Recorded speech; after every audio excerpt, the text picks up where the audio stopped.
again, and welcome to the Wide World of Wargaming Age of Sigmar podcast. As always, we are your hosts, Alex, Garrett, Jeremy, and John.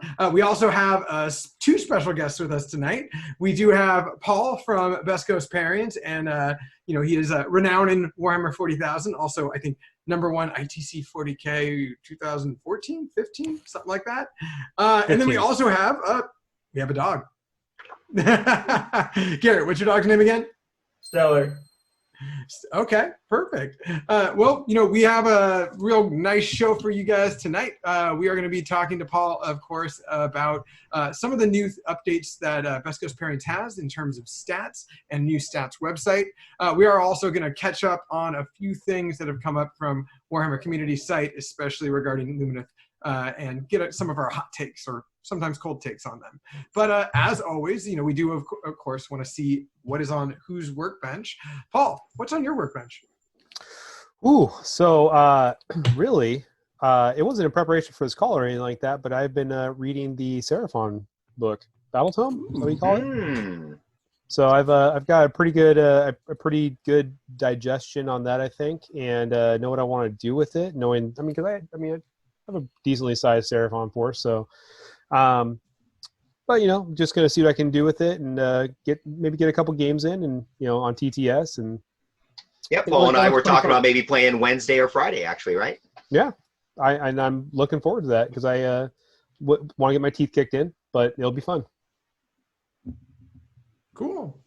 Well, John, what's on your workbench? Sure. So first off, earlier today, Jeremy very, very sadly announced to us that he was out of hard alcohol, and so he mentioned some swanky wine that he was going to be drinking tonight. And being a good friend that I am, I figured that I would join Jeremy in having some wine. So I myself, though I drink mostly whiskey nowadays, I went through a wine phase a couple decades ago, and so I went into my wine library. And let me see here. So I found something kind of nice. Where is? Oh, there we go. So I have found this Pietrasanta Sassa Rosa from 2000. So a 20-year-old bottle of wine out of mine. Let's see here. This was absolutely interesting because I cracked it open and poured it, and it's not really red anymore, I guess is the best way to describe it. Now, I myself have had old wines. I've drank a wine from 1906. I've drank 30-plus-year-old Burgundies and other wines that are meant to be aged. The 1906 was a port. Of course, ports are amazing. And so old wines, I know, are rarely red. They often have a brownish color. And so when this poured out, it has kind of the brownish red, very dark color. You can see the cork, which broke, is actually black on the inside there. I mean, you can see it through my virtual background. And so I had to look up on the internet, is 20-year-old wine safe to drink? And I searched several times and read through multiple websites because you got to do your research properly. And as it turns out, yes. Basically, the worst that could happen is it turns to vinegar. Yeah. And in fact, this is vinegary. Actually delicious. One of the things with older wines is they very mellow out. The liquid actually transforms and loses its viscosity. And so you'll find when you drink a very old wine, it'll hit your mouth and often vanish away, just leaving like a taste and a flavor in your palate. This particular one, as you can see written here on the background, has a beautiful flavor of cherries, cranberries, and a little bit of spice and clove to it. It's actually one of my favorite wines. The 2000 was good. The 96 of the Pietrasanta was amazing. So that is what's like kind of directly on my workbench. But more importantly, if you guys have been following along, I have been working on my Primaris army. As of last week, I was halfway through the last kit. I finished building that kit. I have primed everything that was still gray plastic. I even, for all the characters, I went ahead and applied some gray sear on them in anticipation of the finishing the paint with my contrast paints. So that should be pretty amazing. And then this kind of a little dirty little secret of mine, as you guys know, I do a lot of scanning and 3D work, but I don't do any 3D printing. Instead, I invest in another friend who has a 3D printer. In particular, I invest in the third member of the BCP team, Mr. Casey, and his 3D printer by shipping him filament and other stuff. So Casey dropped off some amazing stuff at my work. First off, look at this cool elf kind of building and tower here. And then look at this thing. Oh my gosh. Is that amazing or what? That is just some absolutely beautiful 3D printed terrain. That's crazy. And then I shipped him a spool of glow-in-the-dark filament, and he printed a bunch of glow-in-the-dark spooky trees for me. For those of you who know, I, of course, play Nurgle and Skaven in Age of Sigmar, and so my home table is a kind of haunted swamp.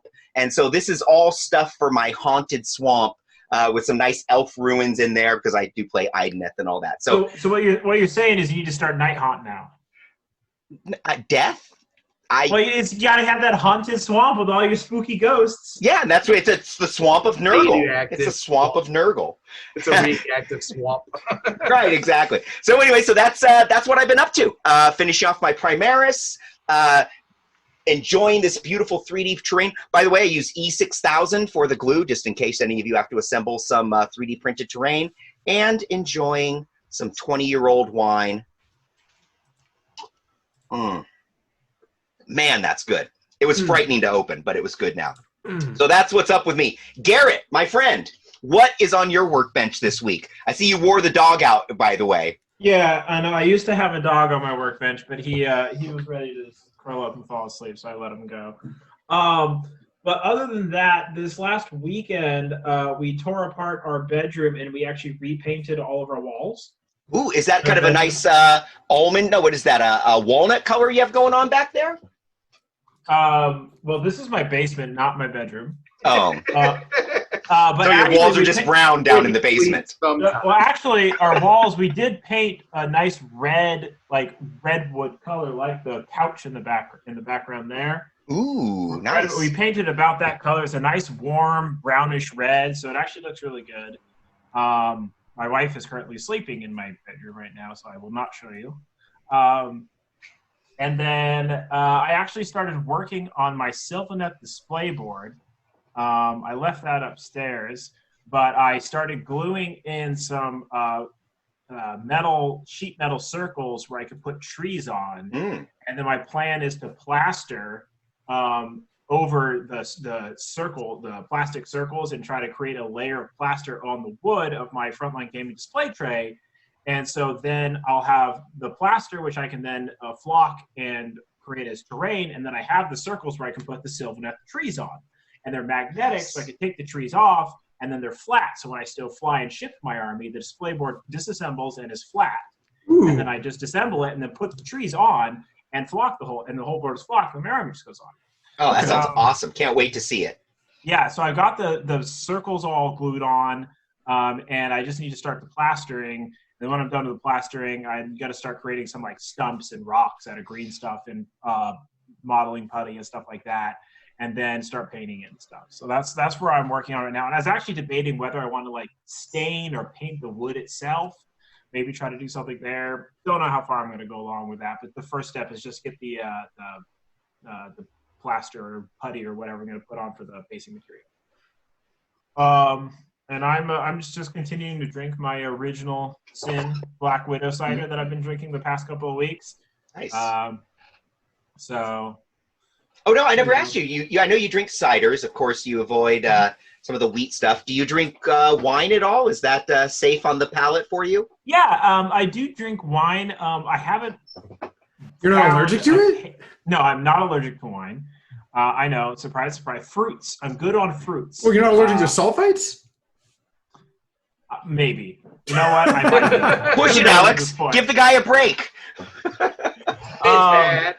I have not gotten into wine. I've wanted to try more wine. I would love to try some of your wine, actually. If you know of any good wines to drink, I would gladly try them. I just haven't really gotten into wine before, but I have tried it. And I do like wine. Huh? Hidden Legends Meadery. I have had mead, and I do like mead, but I mean, like, you can't go wrong with cider. It's just good.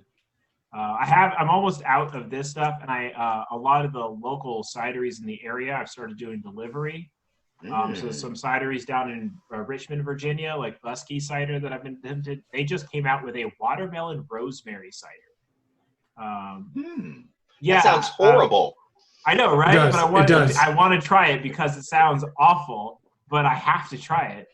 But then there's the local Lost Boy cider in Alexandria that I have had a couple from them, and they're pretty good. So I've been tempted to just stop buying cider from the craft cider section of the store and just actually start ordering from the local breweries. Or your local business. Yeah.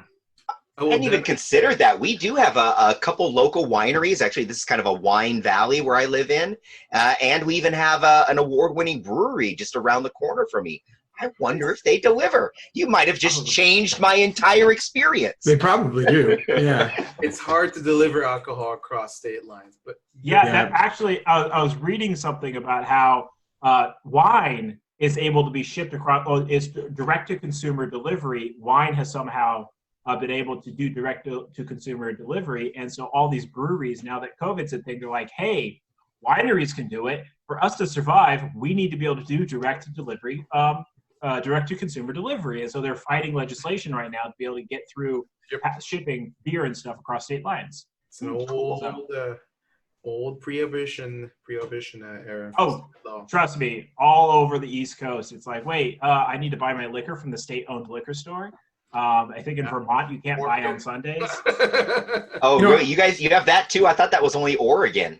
No, Oregon doesn't even have East it. Coast. No, the entire East Coast is all blue Alex, laws. we do. Same We with do? Texas and Idaho and Utah and Shocking. I never buy my booze from a liquor store on Sundays. I just never needed it. I guess I didn't know. Damn. I have to buy I could buy beer and wine in grocery stores, but if you wanted to buy hard alcohol liquor or spirits, you have to get it from the Virginia Alcohol and Beverage Control Store. State-owned liquor stores. In Oregon, the Oregon Liquor Board owns all supply of alcohol in the state. Yep. So when a liquor store gets anything, it actually buys it from the state of Oregon, aka the Oregon Liquor Board. The good thing is it's all the same price. The bad thing is, the problem is they everything can't. else. Every deal, anytime they discount any alcohol, it's the Oregon Liquor Board that decides to discount, and it's based completely on supply. So they have an overstock. They're like, we'll discount this, but it'd be nice if liquor stores are like, we'll sell this brand cheaper than that store, and then I could pick and choose the liquor store. But anyway, But yeah, other than my alcohol research, I've been working on my D&D campaign and playing in Deadlands some more. I just played in Deadlands yesterday. Did a train heist, so fun stuff. Nice. I envy you now that I've gone back to work full time. The video game playing was the first thing to drop off my my excess time list. yeah. Yeah, so that's me. Jeremy, how are you doing? So first I want to preface this. We should show recommendation. We should just end with John. Great storyteller. I feel like anytime we talk after that, it doesn't matter what we say. No, it's so I'm going to try to do a John impression here. All right. So I went down to my cabin. My cellar. Dug up some wine I bought last weekend. An old vintage of last weekend. It's a vintage 2018 Chablis, which will probably not work on this virtual background, but it's a Burgundy white. I love wines from Burgundy. It's not because I'm French. It's just I'll be honest. In Oregon, French wine tends to be cheaper than Oregon wine, so I choose to buy French wines. I don't know how, but for some reason, there's a lot For some reason, Oregon wine's expensive. I don't understand. Supply and demand. I think they're just snobbier than French people. Honestly, I think that's what it is. It's hard to cross over too, since all the French wines are based on the region, and of course, American wines are based on the grape type. So it's like, if you want to go equivalent, it's hard to cross over. It is, and it's also just for some reason I would have assumed like the equivalents I could find would be just as less expensive than the French version, but they're usually not. Don't get me wrong, I love a Pinot Gris. That's like an Oregon specialty, but they're usually more expensive than like a Chablis. But anyway, that's outside of the wine. And the reason I'm drinking wine, guys, is I ran out of hard liquor, and COVID-19 has been treating me well in terms of drinking hard liquor. But unfortunately, the supply runs have diminished greatly since my liquor store only opens between 4 and 7 every day now. So there's this window of time where I can go shop for liquor. Wait, what? They're only open from 4 p.m. to 7 p.m.? Yep. Get out. Nope. Have you thought of making a run to Idaho? It's not all liquor store, just the liquor store that's near my house that sells it usually has an availability of really good scotch, which is my biggest problem, is like finding a liquor store that carries my scotch. And it's just like, and there's a line, like it's because it's situated inside an apartment complex. So you show what? Wait, what? Is it some dude's like house? No, it's just like literally, it's the first floor of an apartment kiosk complex. stand in the middle of the parking lot. It's the first floor of the apartment complex. Okay, It's a business. It's just phenomenal. And you show up at 3:30, there's already a line of like 10 people waiting to get it. So where you guys are at, you can't so like we've discovered Instacart and all this, right? Yep. And so Instacart, I could go on Instacart right now and put in, Captain Morgan and have it here in 15 minutes if I wanted to. Really? No, not for liquor. Liquor is not allowed to be delivered to your house in Oregon. It is against Oregon laws. There's actually an Instacart-like service called Boozy, I think, or something like that does basically specializes in in fact, I've bought my brother scotch in Denver, Colorado to be delivered to his house, but I cannot buy myself scotch. No, dude, we did that at Nova. Like when my brother was at Nova, he just like perused the areas around like the other games, like the 40K section and the X-Wing section, but he always just end up back in AoS. And he was like, dude, we're out of White Claws. And I'm like, okay. And he's like, yeah, we're also out of whiskey. And I'm like, okay, well, we can go to a grocery store later. And before I could even finish the sentence, he's like, I got an app. I'm going to get us booze. And I'm like, and he just like bounces out and then like comes back. And he's like, I got a bunch of booze in the hotel room. I'm like, okay, here we go. Nope. I'm a little jealous. Life in Oregon is hard for our backward people. We're a backward people in many ways. Forward thinkers, just backwards in terms of when it comes to liquor. My wife did a drive-through on our local brewery and had her growler filled up today. They're doing curbside growler filling. Yeah. Jeremy, you do forget that we do also currently have a drive-through strip club right now. God, that's we awesome. do have a drive-through strip club. Yep, It's true. It's true. yeah, I'm sure there's a long line of truck drivers. Good old Lucky Devil, yeah. Yeah. I'm waiting for the strip drive-through for the trains that go through our city. That'd be nice. But outside of that, I love this city. It's sometimes liquor laws in the state make no sense. But anyway, what's on my workbench? I need Alex to stop me. I have like $600 worth of Harlequins and like a web card. You need to stop. And I thought you had a whole Harlequin army already. Yeah, but I want Izzy to paint him for my birthday.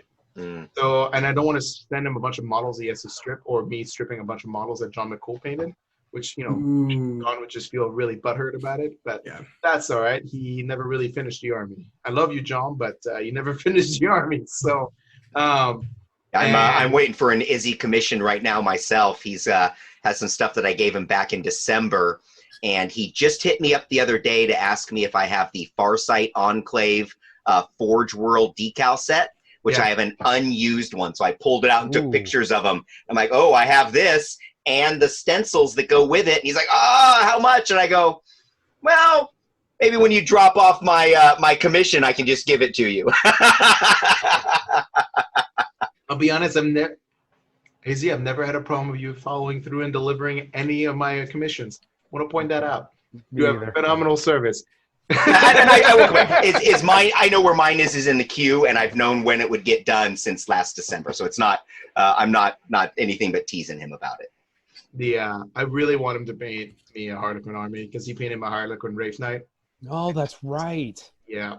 And Oh, man. You remember that? You guys remember when that whole Jeremy wasn't on the team when that was being done? And oh my gosh, I remember like Izzy was working on it and he'd show it in the team chat and we're like, that looks great, but and everybody had ideas of what to do, and kind of a lot of them were the same suggestions. He's like, no, I can't do everything, I'm already way beyond what this is, and he got kind of frustrated because we kept maybe razzed him a little bit too hard. Oh yeah, it's a great idea, but no, because it turned out phenomenal, and he honestly did take a lot of the feedback on that too. Yeah. So that thing wasn't. I completely forgot he painted that for you though. That was a work of art though. Yeah. The face on that. Oh my gosh, it was such a brilliant. Was that your idea, Jeremy, to do the? I assembled the model for him. You did. Oh man, that was so brilliant. For those who don't know, he actually took like Harlequin masks and collaged them together to make the face. It was pretty amazing. Yeah. Wasn't there something about the sword we were giving him hell about too? Yeah. It was the angle. I copied the pose of a solitaire. I tried to copy a solitaire pose. So like the parts of the Wraith Knight were kind of a pain in the ass to like break into, like where it's running, the sword is like running behind him. Oh yeah, that's right. It had kind of an anime feel to it, right? Yeah. That's definitely what it looks like. Except it's a Wraith Knight, so it's a massive model. And I've been wanting to find an excuse to bring him to tournaments for forever, but like Harlequins have been so bloody terrible forever. So they haven't been terrible. They just haven't been phenomenal. Well, I just said the new edition hasn't been very kind to Harlequins, and then the new rule set is pretty good. Like I will be honest, I am ecstatic about the new rules that came out of the White Dwarf. I would love to not have an excuse and extra money laying around to have this army painted up by Izzy, and just showing up to like some of the GTs and just I don't know, not even care. I don't even care about winning. I would just be nice to come up with a winning record. Or at least be able to give somebody a game. Yeah, because like some games of Harlequins are just like, cool, there's no train on this table. Good game, sir. Let's move on. At least that's been my experience of like our Harlequins. If like there's no L-shaped magic boxes, you're basically screwed. So anyway, that's a different game. But that's on my workbench. Alex, are you painting up the Silent King right now? Did Games Workshop mail it to you? Yeah, no, I'm not cool enough for that. No, I'm definitely not cool enough for that. But I am excited, and everyone I know who is a commission painter is commissioning some kind of Necron army for the right kind of people. So, as long as I know their friends, I pretty much know what I need to get, which thankfully is not anything because I have it all already. But just like I talked about in the last episode, still sorting through my Bone Reaper bits so that whatever new models do come out, if they're compatible with certain sizes and certain models, then hey, we can make a Bone Kingdom army. But yeah, no, nothing's on my workbench. Jack shit is on my workbench. Don't have anything necessarily planned in preparation for whatever comes out on Saturday, both for 40K and for AoS, because apparently there's going to be some sort of AoS release. I don't know what's going on there. I saw, we were talking a little bit about some of those rumor mill photos prior to recording, and I'm actually on the fence now about what I thought, because Jeremy, you were thinking that those were shadow elves, those kind of swords, and then you showed me an image of the Warcry army for the shadow elf force, and I can see where the bracers are similar, but I was thinking that it was going to be a Soulblight army because the sword in the second one is like a sword that's like an iron claymore, but then it has like a fencing handguard, and that's identical to Vlad von Karstein's sword from Warhammer Fantasy. So we've been theorizing, and honestly, I thought I was more solid on my end of things until I saw the bracers on that guy. But the bracers on the rumor mill image aren't the same as the bracers on the shadow elf, but it's just like a similar kind of thing where it's a lone bracer with no like under armor or clothing underneath it. So I was like, okay, Okay. I mean, we're overdue for a vampire count battle tome, so. Dude, I want one so bad. Yeah, and I thought the arm behind it kind of had a undead, ghouly kind of look to it too. What if Oh, it's just that's the, ghouls? What if it's Nighthawk just ghouls one. and they just say, fuck you, here's more flesh eater cords? There's one that John's referring to. It looks like a Nighthawk blade with like a flesh eater, like kind of. With a real yoked out arm? Yeah. They- Yeah. But besides that, no, I don't have much on my workbench. But last week, or last episode, John did nominate me for the 3-shot challenge. So, Oh yes, that's we right. are, I've forgotten all about that. Yeah. How we're gonna- exciting. And, I'm a little disappointed, too. I didn't mention it earlier, but, all of us would actually be getting together this weekend because if it wasn't for COVID-19, it would be KublaCon weekend. Yeah. I was reminded today as I looked on my calendar at work and saw that I actually had the rest of the week blocked off as vacation to start preparing for running all the AoS events that were supposed to happen this weekend. And, of course, I had to notify my admin and say, hey, by the way, not going to be taking those vacation days, so don't dock me on them. So. Yeah. So we don't get together in person, Nope. Alex. There would be much drinking. Jeremy, we would have a redo of last year with a bottle of fine whiskey on every table. Instead, Alex, my friend, I challenged you last week. Yes, you did. Well, So, for my 3-shot challenge, I do have a bit of a spread. I didn't stick to one. I had a variety. But, when we take a look at it, I'm going to start with the most difficult one first. I think that one might be the easiest. And it is going to be there's a little sample bottle I got from my cousin when they were in Ensenada. it's not decantered? No, it is a tequila. Oh, I don't know if it's decantered, but this is Reprieve. what's that? Sorry, it's a decanter joke. Don't worry about it. No, it's definitely not decantered. But this is going to be from Hacienda Doña Engracia, and it is it's going to be some tequila. So we are going to start that off, and Well, and now he's definitely not going to taste anything else. no. This is why I thought about it. So what we're going to be doing next is we're going to do a little bit of a filter. Where's the white claw? No. I don't want to mix my claw with this. No, too much fun. That's fair. I had salt and lemon as a palate cleanser. See? So our second one is going to be one of my staples for a tournament. When I'm typically there, I normally have Woodford Reserve. I knew it was going to be Woodford Reserve. Yeah. Absolutely. Yeah. So Woodford Reserve, rye specifically, I do enjoy that one. So that is going to be my second shot. And so we're going to try that one right now with a Jameson shot glass. Ooh, nice. Evens. Goes down perfectly fine. Love it. Normal. Can't get enough of it. Good stuff. We're going to do a little bit of a palate cleanser again. Oh, Alex had the Woodford Reserve when we were at Nova last year, and he actually poured me the biggest glass of whiskey that I have ever drank as one shot in my life. Hey, you were pretty, yeah. Blasted John is very fun, John. Blasted John is incredibly fun, John. Not that you're not normally fun. It's Thank great. you. And the third and final one that I have for tonight is going to be a cognac, specifically Remy Martin XO. I'll post for it real quick. It is not that fancy, as our local resident Frenchman has just let us know. But I never said that. I will correct that statement in a second.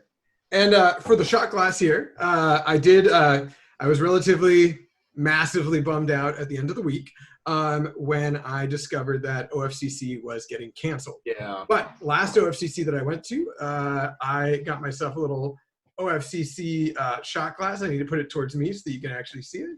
There's the 2018 one.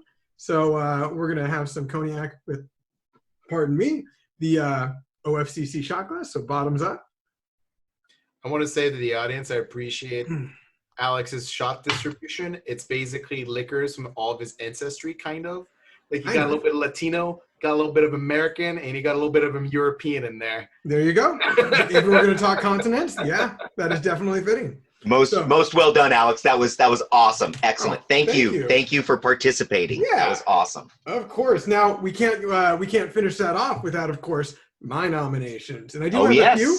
So a few of our listeners that are also friends of ours, they are up next. So I actually do have a good friend, listener of the podcast who always hassles me to be on the podcast that has not yet been. So my bad. We do have our good friend Cody Quigley. He is going to be up next.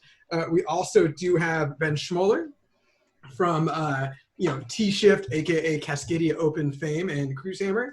And then the third and final nomination is actually going to be one of the hosts of the 40K podcast for the Wide World of Wargaming. And that's going to be our good friend Michael Schwartz. So I expect to see some great videos of them drinking alcohol that they may or may not like. So yeah, hope to see them. He has to drink 6 shots because he has to drink 3 for his wife that can't drink. Oh, yes. He's going to be drinking for 2. He's drinking for 2 now. Fair. Forgot about that. However, we do, of course, have Paul on here. So, enough about me and alcohol and all of us doing our typical quarantine shenanigans. But we want to talk a little bit with Paul about how things have been. Now, Paul, he primarily plays 40K. You do have that Seraphon army, as you mentioned. I think you bought it all in one primary batch from one person. So it's all uniformed colors. It's all fully painted. It looks beautiful. Good. Yeah, it's really good. It's really nicely painted. I would definitely say like tabletop plus, style, which is great. When we take a look at Age of Sigmar from a flash in the pan. I know that the last tournament you were forced to go to a tournament by John, which is great that we were able to twist your arm. I wanted to go. Yeah, by the end of the day, I don't know if that was your sentiment, but I did not want to be there by the end of the day. No, but we were able to have you try new things, which is great. But yeah, a lot of things have changed with Age of Sigmar since you even played last. Things are. The 40K and Age of Sigmar, they just get closer and closer together. And I don't think they've been any closer than they have now. When it comes to Wargaming, can you tell, we really didn't talk about this the last time you were on, which of course there wasn't a video cast, but can you tell us a little bit about what got you into Wargaming and, maybe even the small introductions you've had to Age of Sigmar? I mean, do we want to go into the Wayback Machine and how I got into Wargaming? Is that whatever you want, Paul? Yeah, it's your time, my friend. Wow. Well, Year was 1912. The year was 2000, and the world had not changed yet. No, it was actually. So my younger brother Andrew was. We had a local store called the Comic Grapevine that I started off when I was, 12, going in there and buying Magic cards, and got into the Star Wars card game pretty heavy. And it was actually the first thing I was able to travel to. My parents would take me out to the Bay Area to go to tournaments, and we ended up traveling to Comic-Con. I actually started going to Comic-Con to go play, and that's where the regionals was. And so I think this was my third year going to go play the Star Wars CCG in at San Diego Comic-Con, and my brother had gotten into Warhammer in the time since, or gotten into Warhammer, and he wasn't playing cards anymore. And there was a second comic shop that opened up in town, and my brother didn't have any interest in playing with me, and because he had his friends that were playing, and I wasn't. I was like, I'm into this card game. I'm not going to get into a miniatures game.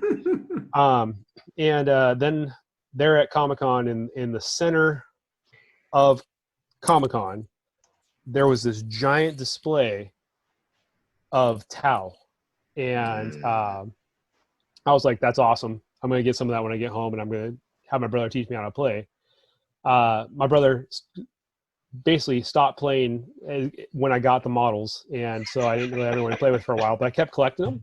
And then one of my buddies I ended up working with a couple years later, he had an Eldar army, and we just started kind of playing from there. But it was really like 2001, 2002 when we started going to Great Escape and playing in tournaments and stuff like that, and the rest is kind of history from there. So it all started with Tau at Comic-Con. It was the first and only year that Games Workshop ever went to Comic-Con. Wow, cool. Was it when you were talking about? Did you mean Kamikaze or no Comic-Con? Like San Diego Comic-Con, right? Yeah. Cool. Yep, San Diego Comic-Con. They never went back. I kept going to Comic-Con. The last year I went to Comic-Con was 2008, so I guess it was like 8 years after that it kept going, and Games Workshop never came back. But Comic-Con was very different in in those years. I mean, in that 8-year time frame from 2000 2008, Comic-Con exploded. It was G4 and Twilight ruined Comic-Con. But yeah, it was a whole different game. My wife and we used to go down there. It was awesome. It was like our little trip. And then that's why Broadside Bash became so near and dear to my heart. Broadside Bash was in San Diego, and it was my reason to go to San Diego every year.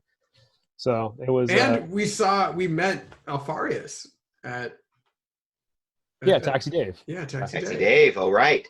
Yeah, man, Broadside Bash, absolute favorite of mine, favorite of my wife. That was a great tournament down there. Yeah, I poured one out for it on 420 this year. Nice. Yes. Broadside Bash also, many people may not know this, but Broadside Bash was the first tournament held when BCP went public. Yeah, it was. That was our initial tournament was at Broadside Bash. It was the first major release after we became a company, and the app went live in the App Store that weekend. For all of our listeners out there, especially ones that are not from the West Coast, Broadside Bash was a tournament for both Age of Sigmar and 40K, and I think War Machine, that was hosted during the Kingdom Con gaming convention that unfortunately had 2019 be its last year. So it is no longer, at least, going to be the way it was, or never again at all. So yeah, it was. Last year was its last year, even if the COVID hadn't happened. Yeah. But it would have been, it would have passed just a couple weeks ago. Yep. You're gonna go to SoCal Open? Shouldn't. I don't know. We'll see. Probably not. But COVID Open. Wow. No, COVID Open was this last weekend. There was a 40K tournament that happened in Texas. That's the COVID Open. It was only 18, or was it like 18 people out of the 60 something? 28. 28 people. It was a tournament. I mean, they didn't have an ITC code, but they didn't sign up for one. They couldn't have. Yeah, that's right. Yeah, but yeah, Jesus Christ. Anyways, Paul, of course, you are very experienced in 40K. Age of Sigmar, bit of a new world for you. I know, like we said, John did, take you, handcuffed you, left you in his garage for 3 days, waited till he broke you as a person, and then said, by the way, you're going to be playing Seraphon at my tournament that I'm running. So really great job, really effective use of just getting people out there. Yep. So besides, I was going to go either way. Let's I gotta say, because I did say I was going to. So I've always loved Seraphon. I mean, like from the time I first saw those models, I was like, that's cool. Mm-hmm. I always said that I couldn't paint well enough to be a fantasy player. And so I never really got a chance to play it, but I saw that army pop up. It was right after Sigmar dropped. And I saw it posted on a buy and sell Facebook group, and it's like a 3,000 point army. And you have a lot of it. It's pretty well painted, and I got it for $300 shipped from the UK, or $350. It was something ridiculously cheap. Like the plastic itself is $500 or $600 worth of plastic, So to have it with a paint job and bases and everything, it's. But I wanted to play it, and I was very underwhelmed with what Seraphon had. And to be fair, to Paul, I appreciate you coming to that tournament. Lots of our teammates actually did attend that tournament. It was the first year we were trying to push the Winter Wars past the GT limit. And so a lot of my close friends and teammates really stepped up. Guys like Paul, Liz, even Tim Hosker, folks who have Age of Sigmar armies or willing to borrow one in the background all came out and played. So we really had a great time that first day. Yeah. So appreciate it. And even Paul and I did get to play a game. I was kind of the buy guy as the tournament TO anyways. And we had the kind of time you would expect when you bring a Scryer jumpy list like I was running at the time up against old pre-General's Handbook Seraphon. Well, with no skinks. The problem was skinks. Pre-General Handbook Seraphon, and then even when they did come out, it's like you needed to be ready for them because there was so much fucking bookkeeping involved with old Seraphon. You also needed a bucket of skinks. Yeah, I don't have it. I mean, I have 20 skinks, but they're not based. So I got to tell you, Paul, with all the free summoning that they had prior to their current battle tome, my one of my opponents at LVO, it was the last one before the top 8, in fact, was a guy who brought a Seraphon player who brought his ice bucket from his hotel room and had it filled with little blue and green skinks. And I was like, is that an ice tray full of skinks? And he's like, yep. And I'm like, all right, let's do it. And I was like, you're trying to intimidate me, aren't you? And he's like, yeah, kind of. And I'm like, okay. Oh, man. That's just brutal. As I say, as Tau players, Paul and I know that back from playing the Piranha Spam days, because I have my bucket of gun drones that I used to bring to the table. Yep. I have all my gun drones. Well, I still use all my gun drones, though. Oh, boy. Well, of course, you're not just a wargamer. You also got something going on for you. And I think Garrett does, too. There's some sort of thing that you guys do, and it's like electronic. And shoot, what is it? I think it's like an abacus, but like on a phone, and then it has something to do with wargaming. I don't know. I really don't know. Paul, can you tell us a little bit about? If you want to like dumb down exactly how computers work to an abacus, then yeah, I guess. Can you tell us a little bit about what you do? What do you do for wargaming community? Yeah, we started Best Coast Pairings, back 4 years ago. I have to keep looking at the Best Coast What yeah, is you may have heard of it. Yeah, I've never heard of it. We create pairing software that makes it easy for anyone to run a competitive gaming event worldwide, even in the midst of a global pandemic, believe it or not. That is so true. I personally would not be a TO if it wasn't for Best Coast Pairings. Me either. either. There is zero chance that I would run any event ever. But because of the ease of BCP, I have ran at this point well over 100 events. And we're happy to have you on board. But it's it's been I've heard that story more times than I can count, and that's why we do this. I mean, that's making it easy. I mean, a lot of people don't know it. The whole reason this came about was because of winning the ITC the first year. I got asked to run a tournament, and I'd been to 100 tournaments at that point and never run one myself. And just in passing to Garrett, I said, hey, I got asked to run this tournament. Don't know what I'm doing. And Garrett kind of goes, I can build an app for that. And I kid you not, a month later, I'd even forgotten that Garrett even said that. And then it came around to run this tournament, and Garrett's like, oh yeah, here's the app I built for you. And we ran the first tournament with it. It was pretty awesome. I mean, was that Stockton Con? That was Stockton Con Fireball Crusade. Fireball Crusade. Yeah. So many things went wrong at that event. No shit. So many things went right though. Surprise, so many surprise. Things went right. Oh. As I want to point out, as a man who likes his matrix printed spreadsheets, I feel that you've streamlined my entire process. I don't know how I feel about it. I really like my process. I was really settled into it. How dare you make it available for people to check on their phone? No, they need to come to me and the paper I post on their wall. I'm just saying, I think we're not making the right moves here. Well, you know what? All I'll say, and I'm getting that might be an insider joke towards maybe some troglodytes who don't want to try technology, but or we don't need to talk about major tournaments. every community that we've touched that has embraced what we do has grown, and that is to me, that's the best indicator that we're doing the right thing.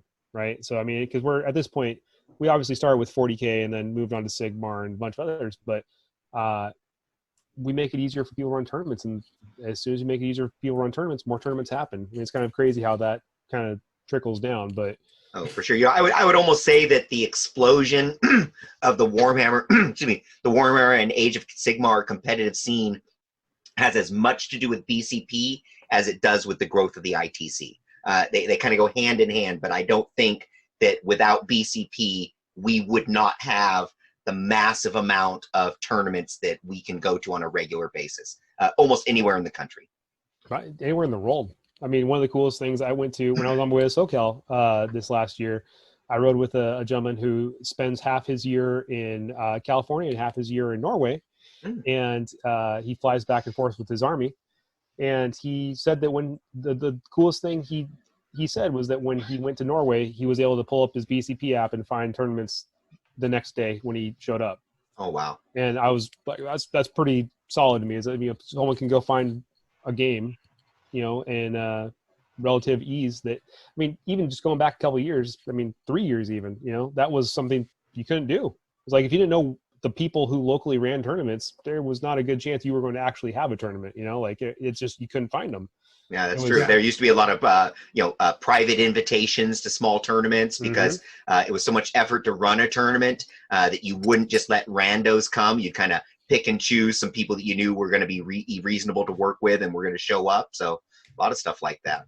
Yeah, I think that we're changing the gaming, not just, you know, the competitive scene, but gaming as a whole with what we're doing. I mean, I like to get grandiose with my vision and everything like that, but I really do think it's changing the way that people find events and look for events and talk about events. And it's actually what I want to talk about with you guys here. And I'm glad you got a chance to have me on. Is now the next step we're doing is making it easier for people to deep dive into the meta and actually find little tidbits of information on their games that they otherwise wouldn't have been able to get to unless they went through and scraped thousands of tournaments. So we've gone ahead and done that for them. Really? So as I go into the BCP app, I'm going to find some tips and stuff that say, like, clench your butt cheeks when you bend over to move your models, hurt your back less. Is that what we're talking about, Paul? Well, kind of like I should just add a new subscriber section that is just John's tips and tricks. Yeah. For surviving a tournament. They added now when you get paired to somebody, they tell you like their lifetime records of winning, and if you pay them more money, they'll make like a random whatever number you want it to be. only 50% of that is true. I'll let you figure that part out, but only 50%. Okay. You know, in fact, a large reason why the Wide World of Wargaming even exists is the idea of going through stats, because Mr. Numbers guy over here, wherever you guys are going to see it in the final cut, Garrett, was able to kind of draw some information from Best Coast Pairings. So, you know, being of course also one of the main individuals as a part of BCP, but never necessarily talking about it. Because, well, as Garrett will say offline, is this is his hobby, not his job. So he spares us.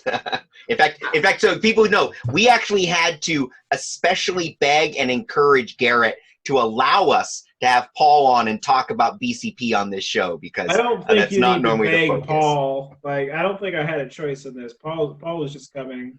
This is Paul's job. My job comes earlier in the day. To make you guys, you guys are very near and dear to me for many reasons, but this is my third podcast today. So wow, I've been doing the. He could just squeeze us into his busy schedule. Hey, it started off. This started off with a talk about playing Seraphon with John. So I'm happy to be here. So, and we appreciate having you, Paul. We really do. Okay. So I want to say that it's really annoying to be able to, all the keys to the data is within Garrett, and sometimes you're just like, well, no, Garrett, and Garrett's like, no, I have the numbers.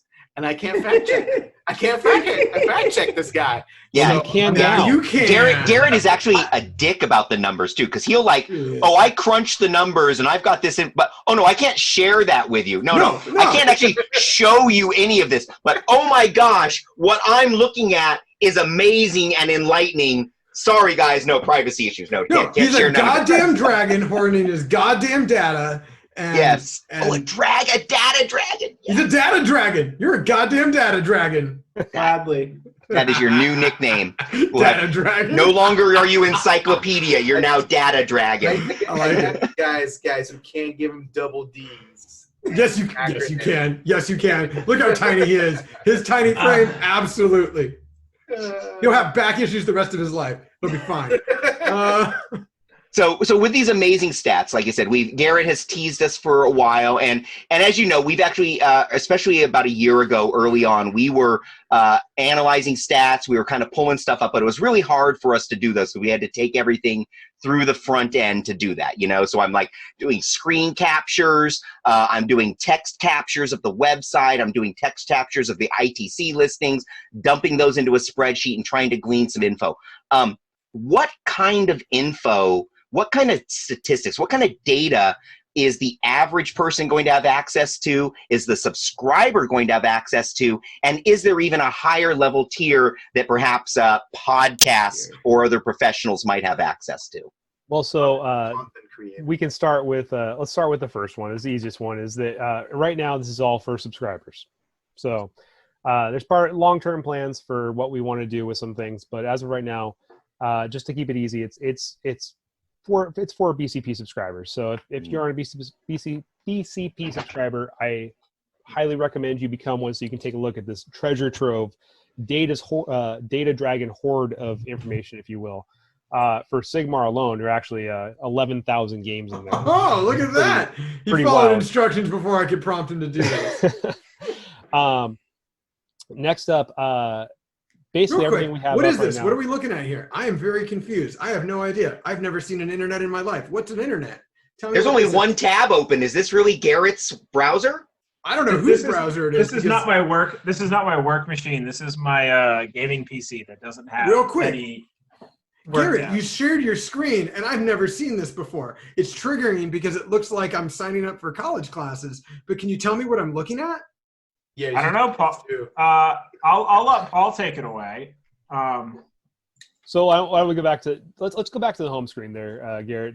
The little home button up in the icon there. We're gonna take you guys on a tour. Here's what we've got, because and I'll take one step backwards before I dive into this. Is that we have merged with Down Under Pairings, who were the other player in the game as far as when it comes to the Warhammer hobby scene for tournaments and everything like that.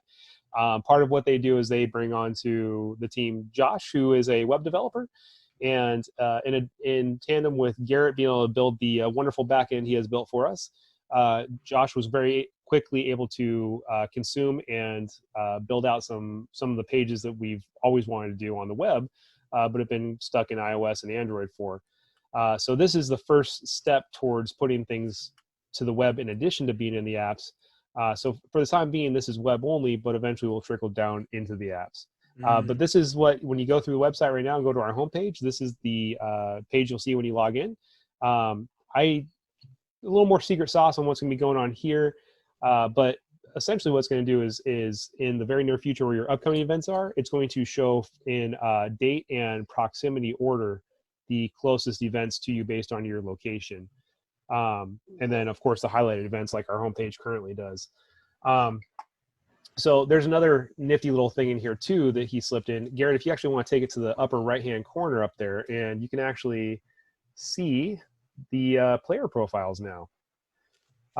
So the player profile was just added last night. This isn't displayed anywhere yet, but you can, just so you can kind of get an idea of where we're going to start plugging it in, you can pick your nickname. You can choose your file where you want to have your image go, your Facebook, your Twitter, your Twitch account. Hey, Garrett, go ahead and put Data Dragon in as your nickname while we're on this page. And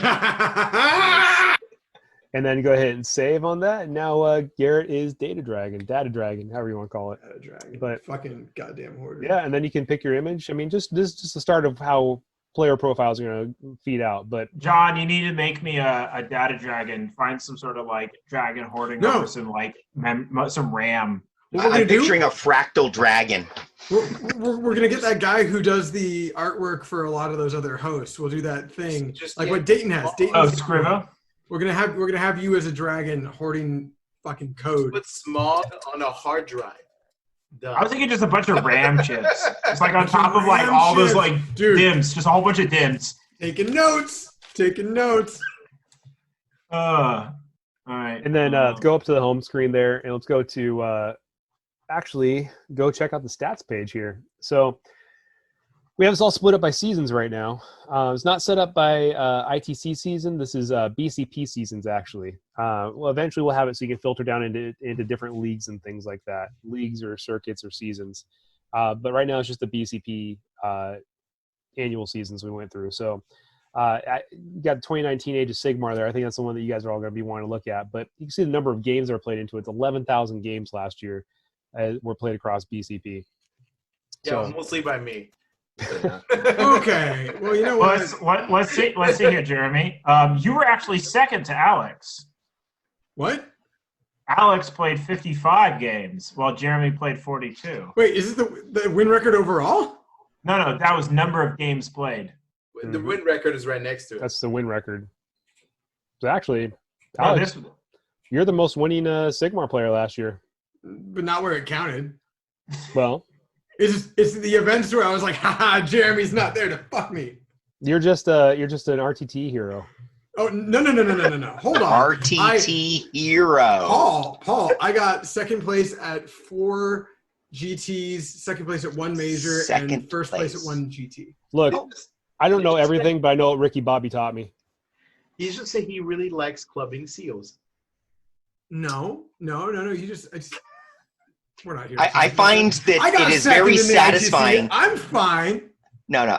All I got to say is Jeremy played 42 games and won the season.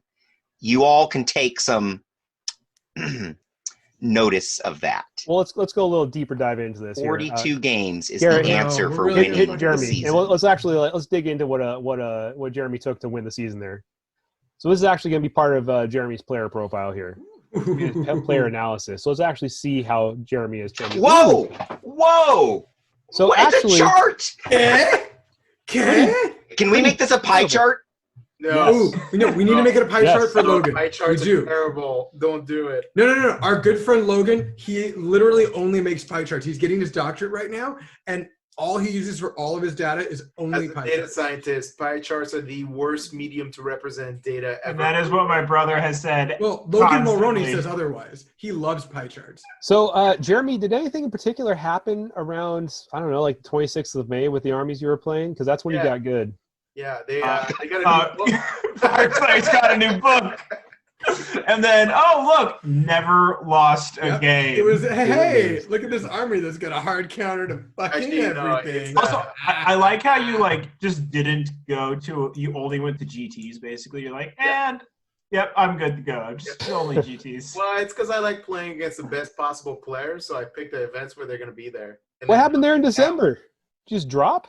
You drop You it? just played one round and then just Yeah. So that was- Yeah, he those literally are went to RTT one of my helping tournaments, that. played one round, and got like 3rd place with his 1 win. Yeah, it was the RTT.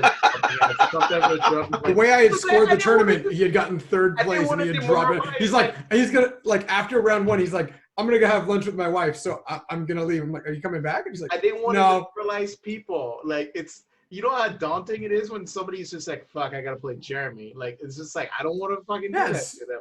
for some people, it's soul crushing. Yeah, we did have a whole episode about that actually. We did, we truly did.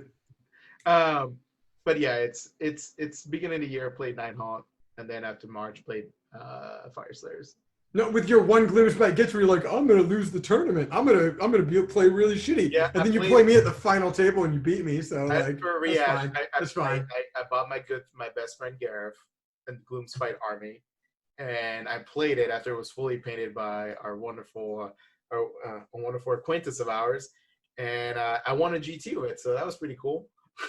You did in fact win a GT. I remember like the moment where in my heart, like top of round 5, I'm like, I think he's gonna beat me if I fail this charge, and then I failed the charge. those were the, So this the is 5 out of 5 games you played. This is a really nicely designed website. I'm seeing that we can expand the number of entries we look at there. It starts off with 5, so you kind of get a quick view. But I imagine we could look at all of his entries on that. You know what? Let's do something fun here, actually. Yeah. You said so. Garrett, go back to the So main boy. stats page here. What? But just go hit stats circuits. Soulblight has the You 3rd go back highest into win Sigmar percentage. there, and then go see where it says under player and says show more. Hit that for me, and then hit find me. This is a really cool feature for everyone who's not Jeremy or Alex. What is that supposed to mean? Well, The rest of us know what that means. It's okay, Paul. We understand. Oh wait, Hey, no. I didn't do too Got bad. it. I didn't do too I bad in understand now. 2019. yeah, 2019 was not a bad year for me. I had a winning record. yeah, you actually number 5. I mean, just it was cutting you You off. should on the look front at screen. Garrett in 2017, 2018. What? No, let's look for Cody Quigley. Oh yes, let's look for Cody. Yes. Yeah, can we do player search by name? What can we do with this? Show us some cool stuff. Let's see. Like, Cody. I'm excited I want now. to see Cody. Now, first off, we're looking at Garrett's account, but any subscriber has access to what we're looking at. This is not special Garrett data or anything, right? That's correct. Everyone who's a sub has access to this. It's nothing that's hidden or. My subscription just got, my subscription pays for itself every year with, I get discounts to every major event I go to through BCP coupons. And at least once a year, I make a huge purchase through Frontline Gaming. And I usually glom onto one of their sales and take advantage of the doubled up discount. Hold on, real quick. No search function. Dutch, yeah. Oh, you don't have a search function? Garrett, you got some splaining to do. Hey. This just came out today. He's searching. It's got it, but you have it pulls up 500 records at a time. So if you're not in the top 500, that's why the Find Me button is important because it'll keep going until it finds that person. Shout out also to Dutch Adams. He had a 100% win record in 2019. Yes, he did. Yep. Wow. 18 pretty solid out of 18 games. He was and Bill. 1-6. That's why, Dutch, you need to come to Nova so I can play you. Well, Dutch, I think he's getting back into 40K. I think. We haven't talked to him. We got to have him on. There's a lot of people with a 100% win record, even if it is only 4 or 5 tournaments that they went to. It's kind of like why Soul Blight has the 3rd highest win percentage. Go back one. You can't ban Awesome Nighthawk. Okay.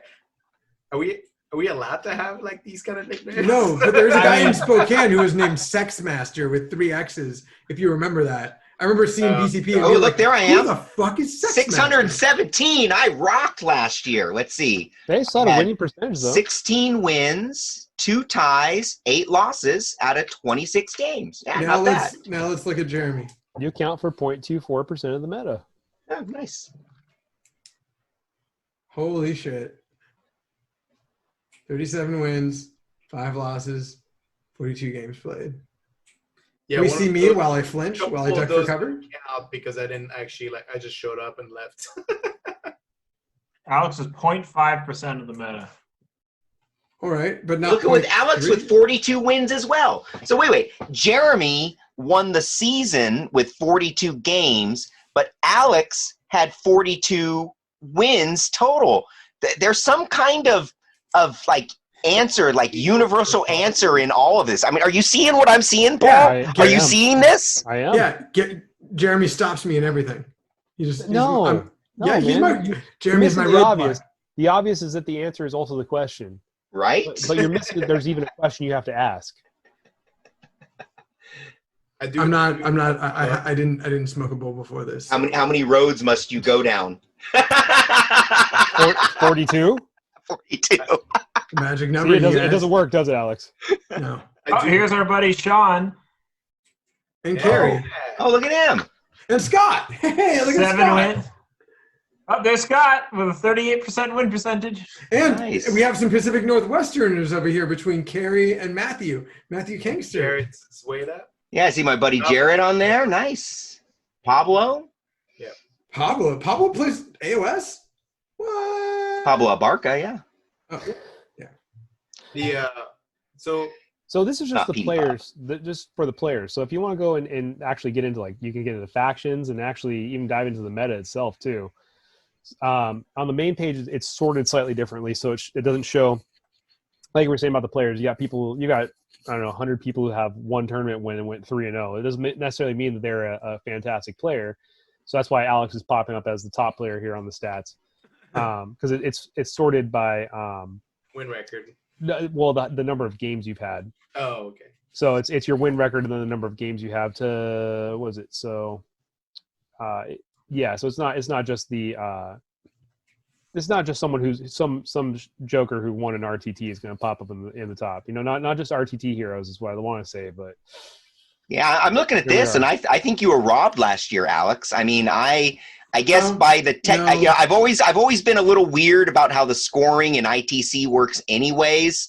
And I know that's some funky Garrett math that's going on. So, but what I'm looking at here tells me that Alex, you are the true champion. I mean, I think it's clear. I mean, the numbers are right there in front of us, right? Isn't 37-5 a better percentage record than? Oh yeah, 37-5 is better than 42-13. Yeah. But this also does not include LVO. or ICC points. Hey, we were both in the top 8 for LVO. I'm saying Alex won 42 times and Jeremy won 37. How many times it took you to get there doesn't matter. No, fifth grade math. You got to use division on that. You got to use division. Just ignore all of these other numbers here. Like these ones don't matter. Yeah, just screw just this number. All that matters. I'm always impressed when anybody gets a tie in AoS. That's impressive. It is. Right? Yeah. Well, and if it wasn't discussed, it's rare. I'm trying to there is like how so I'm a data scientist by profession. I'm very curious, how much is malleable for me with this as a subscriber? Yeah, what can we really do with the data? I'm with you, Jeremy. Jeremy and I both professionally look at statistics and numbers, but we look at numbers and statistics from a very different perspective. Well, and you know what? It's funny you would ask that, both of you actually, because one of the fun things we're going to do with this is just version 1, right? This is just, hey, we got something built. We want to get it out to people. We want to, let people see what's going on with it and all that. The next step we're going to do here is we're going to make a Facebook group for ECP subscribers. So if you're a BCP subscriber, you'll be able to join this Facebook group if you want to. And we'll actively be in there listening and doing polling to see what is the next stat or next feature that's going to be generated as part of this that the subscribers in that room or that group are asking us for. So we want to be proactive and listen to what the community wants and hear what, I don't know, like podcasts. If you guys as a podcast are like, we really want to see this stat, well, you kind of have a direct channel going towards how you can get that information to be heard. But we also want to hear back from the community and hear what the community wants to see, and then put those stats into here. But so it's still hidden into us, but we're going to actively listen to what you are asking for and try and generate those stats for you. That's awesome. Okay, so it's like a good way to connect with you guys, see where things are going. Also, maybe give you guys some feedback of what we want to see. Yeah, I mean, like even that one page for me, like the win count would be interesting to sort by win percentage of the entire volume of games. Oh, you can do that right now. All the filters at the top are active. Mm-hmm. But I mean, instead of like, it's a derivative of your total population games versus win count, right? So it's be like kind of like your win percentage, but like, so you can strip out like things like Soul Blight, which are like incredibly like small, like it's one player, right? It's just probably one or two. Yeah, if there's like one guy who's playing pure like Super Suriani and he's killing it, but like he's got a win record. To filter out types of events in this, like RTT versus GT versus majors? Not currently not. That's been talked about, but not at the second. Yeah, and this is not in beta, right? This is official release? No, this is out. It's live. That's Garrett's looking at it from the 1.0, right? It's awesome. 1.0, yeah. I was poking around my head earlier in there. It's great. Yeah, I need to take a look, but you guys don't have a reset password link, so I'm gonna have to do that on my phone, and then I'm gonna have to get everything sorted out. So you guys techno noob. Techno noob. That's fine. Or you just don't remember your password. I mean, like, who doesn't remember? Also, we know plenty of UI people, but I really like this. But truly, I'm just triggered from college because it looks like I'm signing up for classes in college. But besides the artistic standpoint, you guys are experts on data, and that's what matters here. Data is best presented clean. This is nice, clean presentation of data. Looks very nice. Nice use of colors, good font, good size. Let's not like the layout. We do not endorse anything related to aesthetic. We think it's a really great resource for data, and we definitely think that this is a fantastic thing. We can't wait to see what you guys do with this moving forward. It scales nicely to phone. That's the important thing. That's perfect. So is there going to be a mobile version that's integrated to the app relatively soon? So what you can do right now is open the web browser on your phone. Our code dragon's got his code up. Yeah, that's what I like to see. I think are you going to change it real time? You find an error, you're going to debug it? It's the second button. Garrett, isn't it the second button on your top panel there? Oh, here it is. Yeah, there we go. Oh, that's what it looks like. Okay, that looks nice. Yeah. Wow. Do you guys still store your geolocation of events for this? Ooh, that's yeah. that's So something Order we're has talking about today. 203 credits towards their degree. That's cool. Yeah, everything we have is all stored by its coordinates, so we can do all kinds of fun things with actually like showing you the meta directly around you, or showing you the meta around the tournament you're going to. Okay. So this is like I said, this is 1.0 of what we Hell have yeah. already planned to, I don't know, 13.0. Is that safe, Garrett? Is that saying there's lots we can do with this? Yeah, I mean, yeah. I like that response. Let's go with that one. If you gave me an API, I would design it to tell me which players are net listers versus which ones are not. You can have. Oh, there's a good one. You can even distinguish them with little things like a little like orange like flip off emoji. Like fuck this guy. That is next level right there. You're talking combining the new ability to analyze lists and list content with accessibility to this data. I mean, that's some high-end number crunchings, which I think you would need somebody on the back end to do some real crunching to present the average user with data. But man, I bet you could find some neat stuff in there in the in-betweens, right, Jeremy? What do you think? Well, first of all, Jeremy, if we actually had a system that would mark people as net listers, wouldn't you just always be a net lister since you're making all the net lists? Yes, you would. Yeah, I would be. But the advantage is that like if I'm showing up to a table and I know that guy's putting a good list, but I can clearly see like, I know it's a net list, but some people might not know it's a net list. And then they can see, oh, it's a net lister with a terrible record, so he's probably not going to do very well.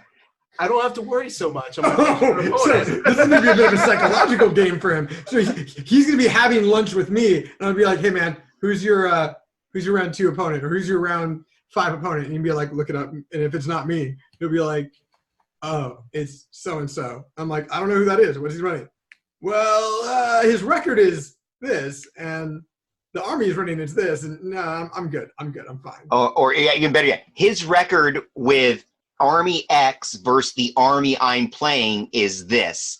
Therefore, I know that I'm probably in for a challenge, or I may be in for a bit of an easy game. That would be cool. I mean, That's what we got going. You kind of touched on it too, that being able to tie this in with lists and the being able to pull the data out of the lists themselves. I mean, we'll be able to tell you what units are winning. 58%, 58.33. I gave you maybe more shit than I should have.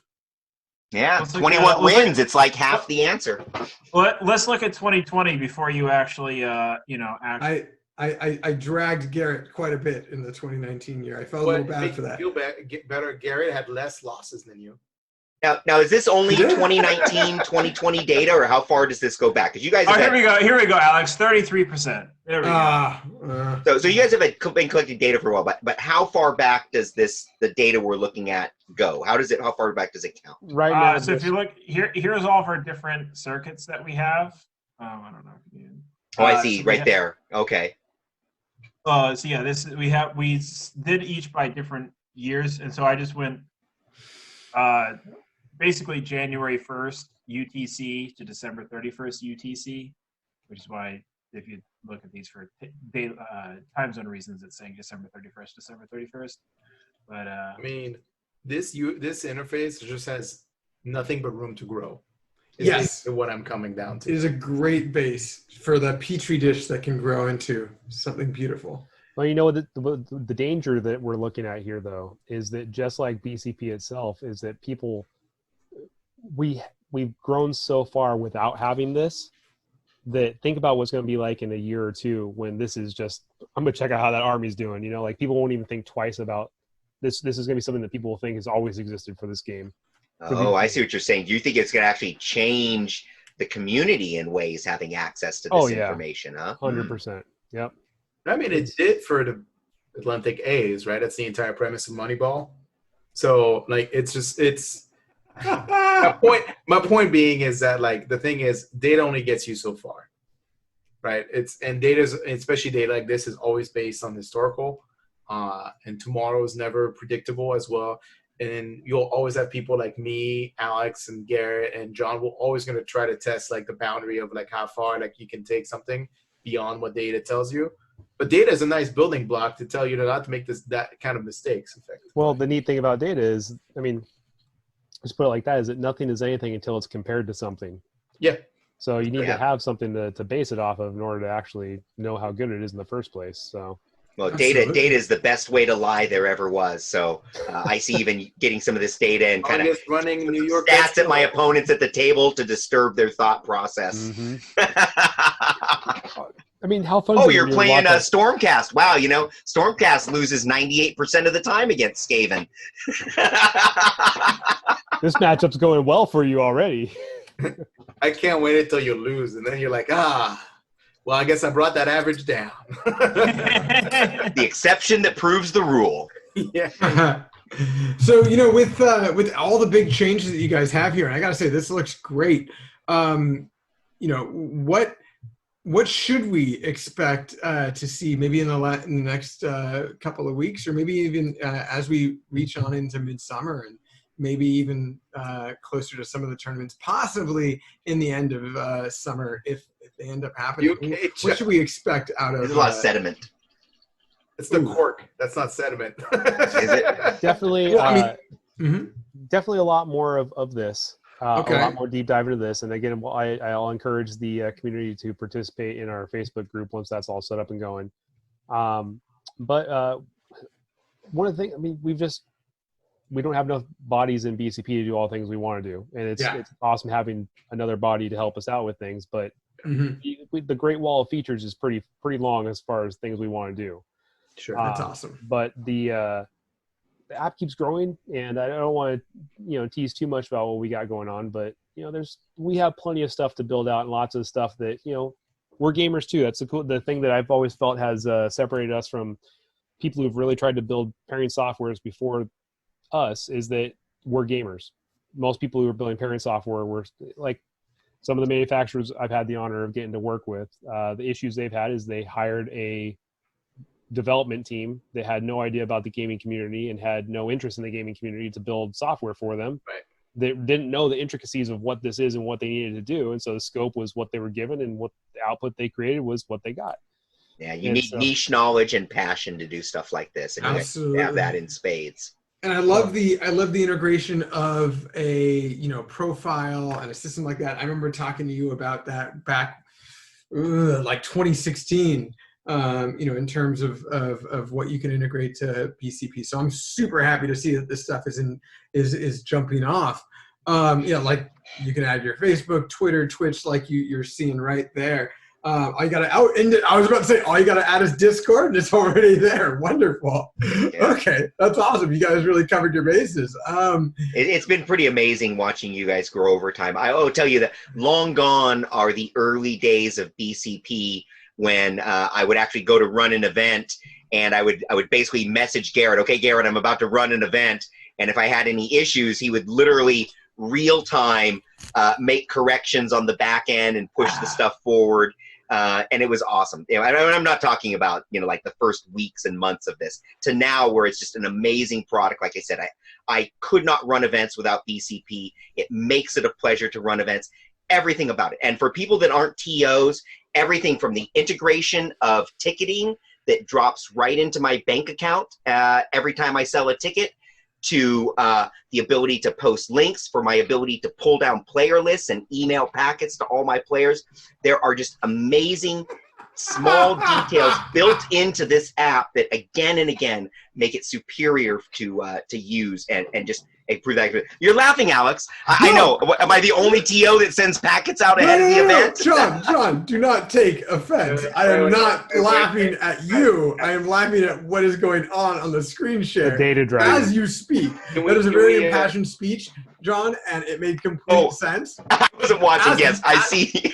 John, as you were giving us this impassioned speech, I saw "I am the data dragon" pop up on that. So you had to laugh. Yes, I wasn't watching that. That's great. That is awesome. Garrett, please fix the misspelling of hoarding. You're gonna trigger me so hard right now. Oh yeah. This is not World of Warcraft. This is not for the horde, dude. I was going to, you know, I'm the only ESL person in here, and I still get triggered by misspelled words. English was my first and language that I still haven't learned yet.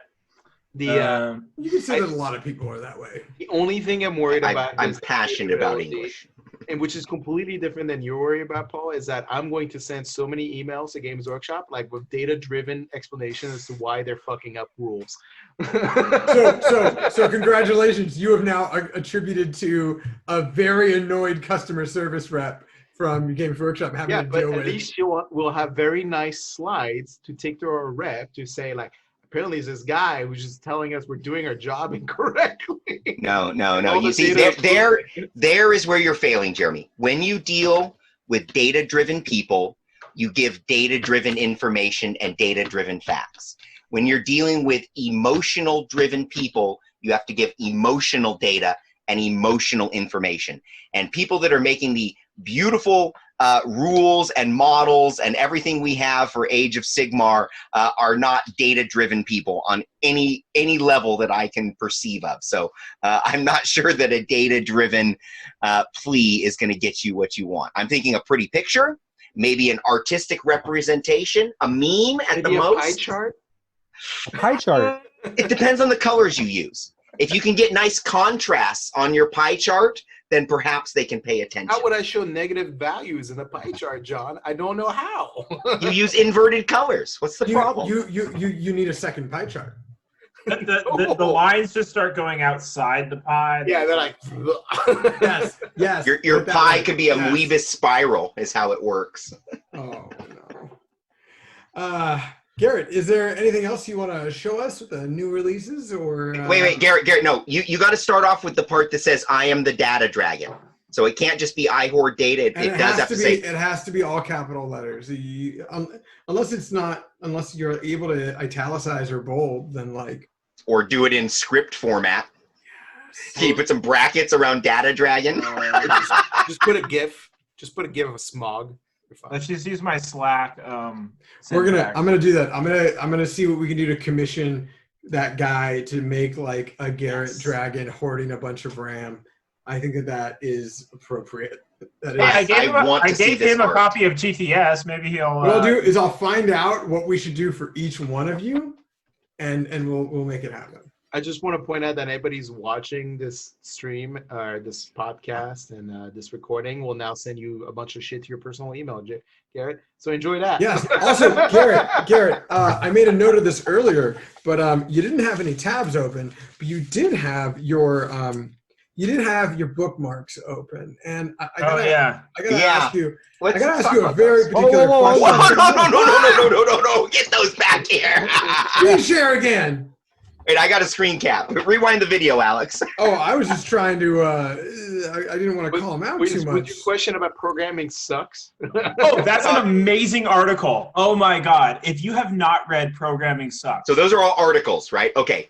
Yeah. Those are not websites. So I was thinking those were like websites, but if they're articles, everything I saw makes a lot more sense. Yeah, that makes a lot more sense. I was going to ask you, Garrett, if you consider yourself a Pokedad. Dude, that Pokedad thing is amazing. Oh God, where was that one? I was just like, Pokedad. That's a kink that I have not driven. Hey man, into. Everybody likes some Pokemon. There's nothing wrong with. Oh no, the Pokedad one was a Reddit post about a guy whose dad started Pokemon Go, and just like he had never played Pokemon in his life, and he's just like got really into Pokemon Go and just started like naming them random. It's a great Reddit post, and I just like had to bookmark it. Yeah. So to talk about that, I was for business. I was flown out to Chicago to a major manufacturing company, and the director of quality for that company, an older gentleman, older than myself.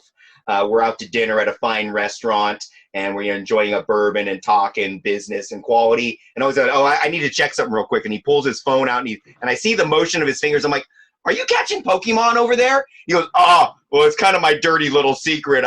We were at this restaurant. I had to see if there was anything here. I'm like, it's okay, dude. I like to catch a Pokemon every once in a while, too. So it has wide appeal. Okay. Cool. But I do want to say, if Google programming sucks and read that article, it would save me a lot of time if everyone in the world just read that article and realized why programming sucks. Does it boil down to users? No, it boils down to programming is awful, and you should all be terrified that the world is going to come crumbling down under terrible infrastructure. Yeah, that's I not think just that's meant limited for to a programming, different bro. podcast, sir. We can make a side podcast where you just tell us about that, but Like much of a history which is made by man-made things. They're made by men, and they're terrible, and they fail sometimes. But look, we're still here. So hey, look, Yeah, I've made an entire career out of examining the errors of humans. yeah, exactly. Me too. For sure. What is it? When you go through basic gun training, or at least when I went through basic gun training, they say that a gun is a machine or a device. Was that after or before you completely cut off your hand with a gun? 2 guns. I have 2 hands. They are perfectly fine. They would And like that scars is a on them. story. That is a That was some story. expensive cosmetic surgery. Okay, you Yeah, know it what? wasn't. That is a story that friends will be able to know. My OnlyFans will be able I had to know. to had to go ahead and glue Alex's finger back together. You for got to him. glue my finger back together. But our That's patrons not even will be able to do exaggeration. that. That actually happened. Oh, yeah, totally. Yeah, super glue and everything. Whole finger totally You know, works fine now. That's the one Yeah. thing we have as wargamers is a bunch of super glue. Yeah, it's true. True. So it's pretty We were out in the convenient. woods though, so that was a little different. Would you pee on it first, then you use the glue? Oh, of course, you had Oh. to pee on it. I mean, what else were you going to do, right? You know, just lick it clean. That's what the animals do, right? Yeah, makes sense. Yeah, I don't know. I remember being at the beach one time. A buddy, he stepped on a nail as he was fire walking the pallet fire that we had going on. So we got a big nail in the side of his foot. And I myself, though I was in Signal Corps in the Army, I was stationed in a medical unit. So my friend's Yeah. like, "Oh, John, you're in a medical unit. You can patch up my foot." And I was just, drunk and stoned enough on the beach that I'm like, "Yeah, I got this." But all I have is tequila and salt and a lemon. So I took the lemon and wiped it on the wound, figuring that the acid would clean it out. And then I poured the tequila on there, and then I packed it with salt, figuring that would kill any bacteria there. So there's my one chance at being a medic. I don't know if that was the right choice, but he didn't lose his foot.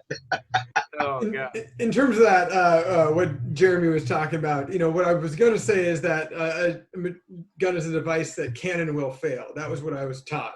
And sounds like that kind of fits in line with everything. But in the meantime, got to say, this new website you guys have going on, it has a lot of great resources. And I myself, once I reset my password, I'm going to be able to dive in, take a deep look, and I'm going to have a lot of fun with that. So thank you so much for having that. It's a great resource. I had no idea you guys were doing that. Of course, you guys aren't going to always let us know what you guys are privy to, but congratulations on getting this up and running, and it looks fantastic. I can't wait to see what happens next. Yeah, and I'll add to that. We record with Garrett every single week. We see this guy. Thing. We had not even the slightest clue that this was coming out until I saw a link from Paul. I'll be honest. I don't think you you did, you Garrett goddamn data dragon. Yeah, I mean, like, I didn't even know. You didn't know. No, he knew. He knew. He fucking knew. I only built the whole back end, Oh, but that He's like was the architect, and he's acting like he doesn't. Oh, what happened? That's not my job. I don't worry about that. You guys make it cool. I'll just keep everything running behind you. That's kind of how it was on this one. Yeah. Nice. By the way, for our listeners that are out there, we forgot to mention it. This is a very visual episode as we were going through the BCP website and looking at data. You can look for the YouTube version of our show. It will be available on my YouTube channel, which is Zestuku, as well as the Wide World of Wargaming YouTube channel. Yes. Exactly. Thank you, John.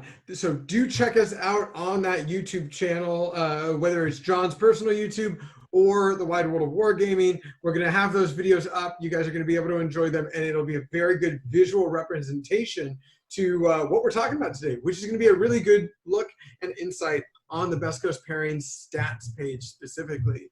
In the meantime, Paul, thank you so much for being on tonight. It's been a pleasure as normal.